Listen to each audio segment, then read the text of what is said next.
Hello everybody, it's Jay Brayton, this is turn 41. So I'm redoing the audio for this one as previously explained. What we're essentially doing here is prepping to fight in Utgard's territory and also just generally taking a look at the overall situation. We cast Wisp of Apps to try and find some water gems, but in the end we only really found one, and we have fought a couple of battles with Utgard, we won them, and we're just having a look at what's going on. So we're preaching over in Erysia. That's basically being done to try to maintain our own dominion over there.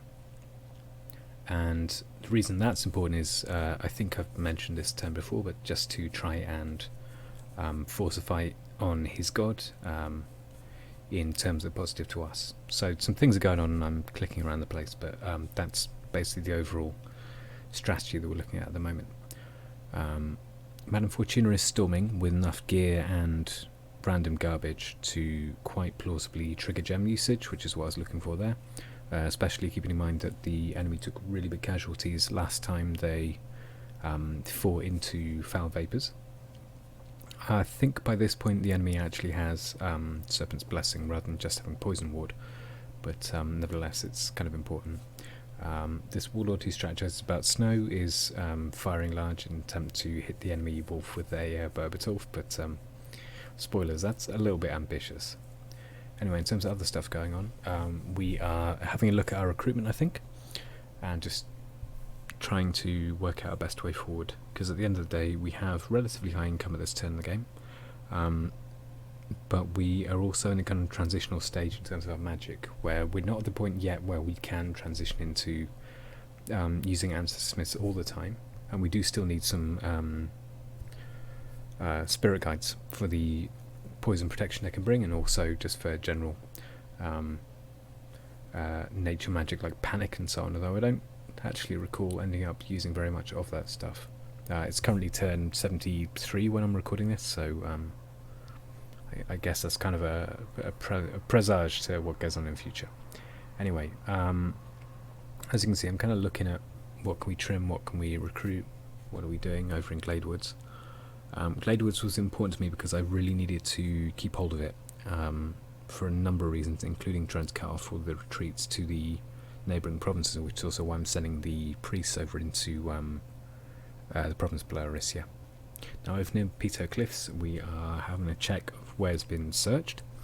The reason I'm doing that is to try and locate the best, basically the places with the best chance of having any remaining water sites, because Pythium has its own water mages, but I wasn't sure how far they'd searched. Over in Pan we're not really sure what's going on at this point in time, and we're just kind of looking to try and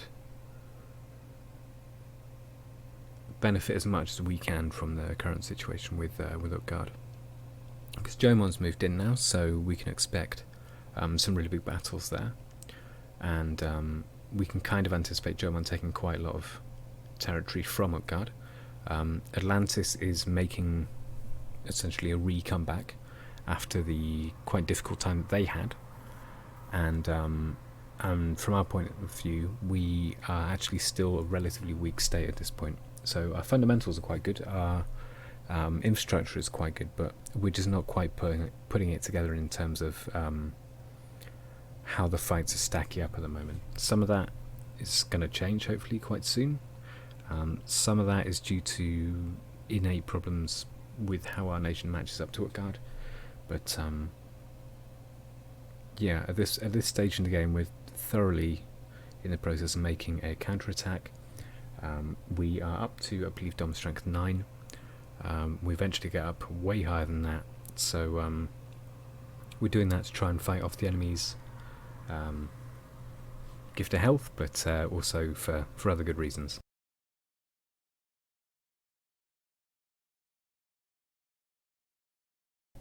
Hello everybody, and this one should be a little bit louder than the last. This is turn 42, as you can clearly read on the server screen, and let's see what's happened. So Research and Evocation has gone up to level 4. Level 4 Evocation has some nice stuff in it, albeit not too much for us. Brings out Blade Wind, which is a dangerous thing that our Ancestor Smiths can potentially cast, but on the good side we do have Netherbolt and Breath of the Dragon on our spirit guides. Later on, of course, we're going up to Wailing Winds. Wailing Winds is extremely powerful. I don't know if I've ever really described why, but the reason why is because it procs a ton of fear checks, which basically leads to all manner of problems. You can rout someone literally on turn 1 of a battle by casting Wailing Winds. That's how good it is. And with the additional risk in Dominions 5 of people just deciding to slash their wrists after they run away from a battle, that becomes really, really dangerous.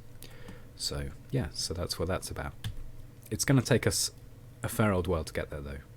As you can see, it's what 1,881 research points away. That's theoretically 9 turns at the moment. We can potentially hope to do a little bit better than that kind of going forwards, because we are recruiting quite a lot of mages, but yeah, it's not going to be quick. It also looks like Atlantis on the counterattack against Niflheim at the same time we are. Over in White Forest, Jomon attacked Utgard and was defeated. The reason they're defeated, and this is important, is because they don't have anyone like doing anything important with their mages. So, as we know and as they should know, right? This is Utgard's formation. They always have their mages at the back every single time. Sometimes they have astral shields, sometimes they don't, but it's a pretty, consistent formation.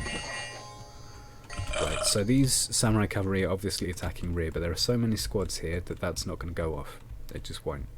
So they're going to get caught up at some point. They also have starving, which is insanely bad for their morale. These guys make it. Fabulous job. But unfortunately, because there are so many mages casting Horde of Skeletons, they just get cut down really quickly. Apologies for how loud the sound effects are. That's outside of my control. So they're casting like Cleansing Water and so on with these region, right? Here's what they should be casting instead of Cleansing Water against 50 mages casting Horde of Skeletons, is literally anything else. They should be casting like Acid Storm, they should be casting any kind of elementals would be more useful, like fire elementals from these guys, air elementals from these guys. You basically just want something that's going to cut through a bunch of skeletons at once, right? Cleansing Water is very useful against lower numbers of ghosts. It's basically like a much wider version of Dust to Dust, but that's usable with water mages, right? So, yeah. Then, to make things worse, because they have some decent thaumaturgy, the mages from these dudes, Utgard, start casting Enslave. Now the thing about Shark Warriors is they have 8 MR.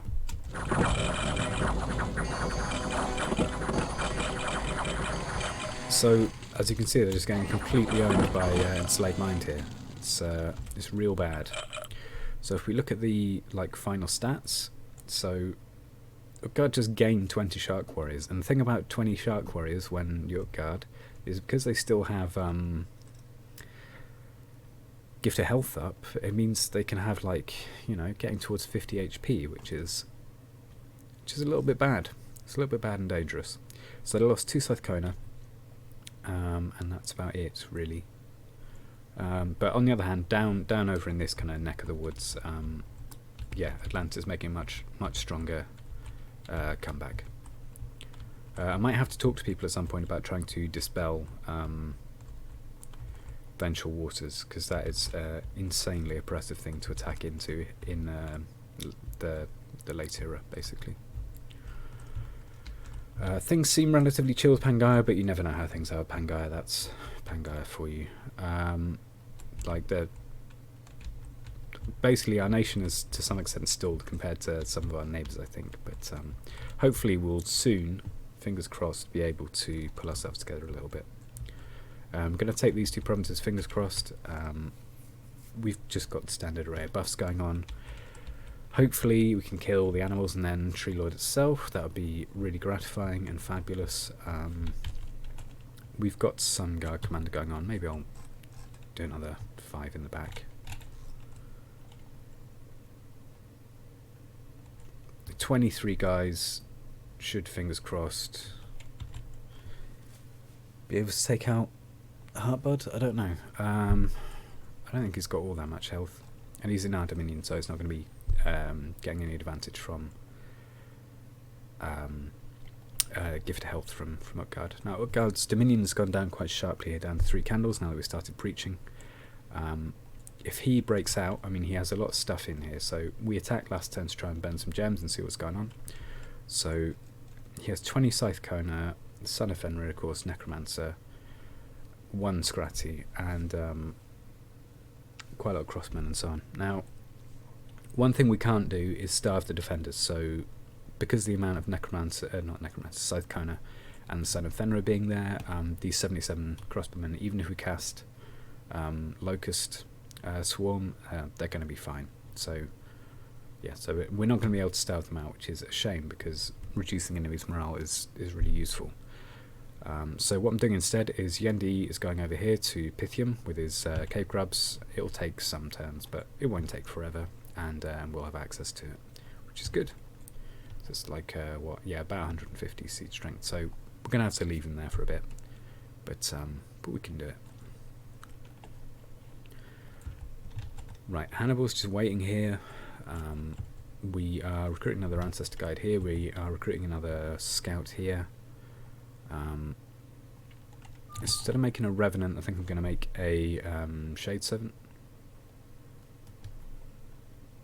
And we are going to use them to transport more gems onto Arisia next turn. Because I assume that he might try and break out alongside an attack from these Garmhirdlinger. They also attacked into this province, but lost. So that's good. Which also meant they lost one of their cap-only mages. Fabulous. We are attacking the Great Dunes with this guy Cloud Trapezing and also some birds from our capital. After he casts that, this dude over here is going to move over to the Hidden Realm, and we'll probably be summoning some guys and stuff over there. As well as Shade Servant, I might, on reflection, try making some Celestial Hounds. It makes 2. They're pretty big. They do some damage. They have like short weapons, which is the problem, but they might be strong enough to be useful. I don't know. They're just something that I've never made before, but I think possibly with the larger blasts they might actually be, dare I say, usable, which would be great. So we still only have 1 water gem, but or income per month, but you know, that's just one of those things. Hopefully, fingers crossed, we'll find some soon. I don't think there'll be any in Fenitice. Where's Histria? 120. 120. God, this is probably awful content. I wonder if there is there, I think there is a button to go to a province. Yeah, let's do this. 120. Okay, it's there. Maybe it hasn't been searched yet for water gems, I don't know. It's pretty close to Pythium's capital and it's pretty close to Utgard as well, but who knows. So I've got a whole bunch of guys preaching here. We'll get this guy preaching as well. A fair amount of dudes sieging. This dude needs to hide rather than siege. And we also have our prophet this turn. So here's the thing. I kind of want to wait for one of my heroes and then prophetize them because my heroes are all really good. But the thing about waiting for my heroes is they haven't showed up yet. It's 42, we're 42 turns in. I've got luck 3. Maybe I'll wait 1 more turn and see if anyone shows up, you know? But at some point we need to just be realistic and go, you know what? Enough's enough with the waiting. The enemy is casting Serpent's Blessing and Foul Vapors in here, so when they break out, there's going to be a lot of poison damage going on. We can do some things to help out with that. So we can cast a lot of Poison Ward, but and of course our sorry, we have a lot of priests there, so that we can bless anything holy in the province with additional poison resistance. But we are going to take some casualties doing it. We're going to lose quite a lot of heavy horsemen until we get to a point in the game where well, that's not looking too healthy. until we get to a point in the game where it's more realistic that we are just going to be able to replace more of these guys, basically. Right. Those dudes are fine. Probably at some point later on as well we need to get someone in over there with anti-magic. Let's stop recruiting these guys and get some Celestial Masters, and fingers crossed we get 1 or 2 with Astral 2. Because at the moment we're in a pretty awkward position when it comes to that kind of thing. I guess anyone with Astral 1 can do it in retrospect, so let's see if there's anyone. See, we don't have anyone who innately has Astral Magic, so no matter which of these mages we roll, it's just going to be a roll. So an Ancestor Guide is still probably the best mage to roll on at the moment. Reason for that is that the air ones are going to be able to Cloud Trap and cast other useful stuff. The earth ones is just a relatively useful cross path, because you can summon earth power and you can do things to protect yourself basically with them, and it's just useful for searching too. Astral ones, of course, useful for astral, and the nature ones are kind of a bit less useful, but hey, it all helps with their aging and so on, and I guess again, kind of useful for searching. We still have quite a lot of provinces we haven't done too much of that in. Yaosha potentially we could use to cast Hara specs, see if there's anything going on here, but because we know that a lot of this stuff was already searched by, or some of this stuff at least was searched by Pythium, it's a less tempting prospect basically. We'll leave those guys there. Our treasury keeps getting rinsed, but that's the mid-game Dominions for you, and hopefully at some point soon we'll be able to break out of this whole sticky situation, and maybe even next turn we'll get our Dominion on here. As soon as we get our Dominion here, the enemy is fairly done, and we can just go into it and attack them. I think that's basically what's holding us up here. Fingers crossed this all goes well, and yeah. What else is there really to say? Take care and have a wonderful rest of your day. Oh, maybe we could see what mercenaries are available. I love helmet sappers. They're good. Yeah, we can hire them over here, can't we? Brill. Okay, we'll trim whatever those nerds were doing, and I don't know, where else can we trim?